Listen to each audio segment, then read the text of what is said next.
নমস্কার, আজ আমি মাখানা ফ্রাই করেছি। এই মাখানা ফ্রাইয়ের মধ্যে আরও মুখরোচক করার জন্য আমি ছোলা এবং বাদামও দিয়েছি।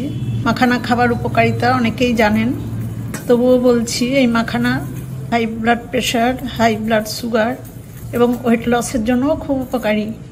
এছাড়াও আরও অনেক গুণ আছে।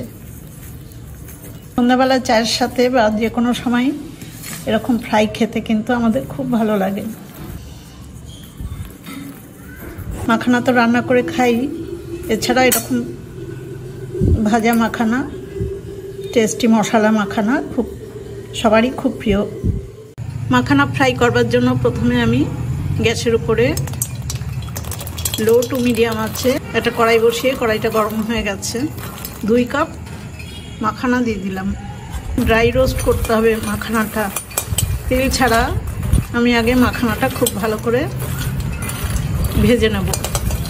মাখানা কিন্তু এমনিতে এরকম খুব নরম হয়, দেখুন ভাঙবে না, কিন্তু ড্রাই রোস্ট করে নিলে খুব মুচমুচে হয়ে যাবে।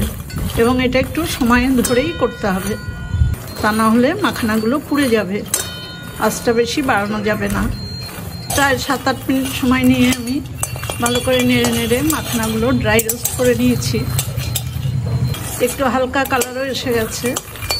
এখন আমি মাখানাগুলো সব নামিয়ে নেব। মাখানাগুলো নামিয়ে নেওয়ার পর আমি কড়াইতে 1 চামচ রিফাইন্ড অয়েল দিয়েছি। তেলটা গরম হয়ে গেছে। আমি ছোট দুটো শুকনো লঙ্কা একটু ভেজে নেব। শুকনো লঙ্কার সাথে আমি 1/4 চামচ গোটা জিরে দিলাম। জিরে আর লঙ্কাটা ভাজা হয়ে গেছে। এবার দেখুন ফ্রেশ কয়েকটা কারি পাতা আমি এই ফোড়নে দিয়ে দেবো। কারি পাতাটাও ভেজে নিয়েছি।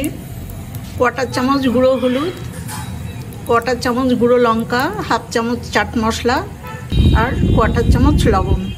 এগুলো আমি এই তেলের মধ্যেই দিয়ে দেবো। চাট মশলায় লবণ আছে বলে লবণটা বেশি দিলাম না।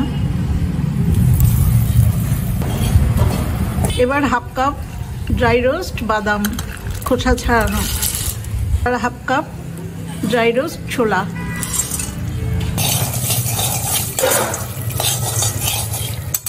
সমস্ত কিছু ভালো করে মিশিয়ে দেওয়ার পর আমি এবার ড্রাই রোস্ট মাখানাটাও দিয়ে দিলাম।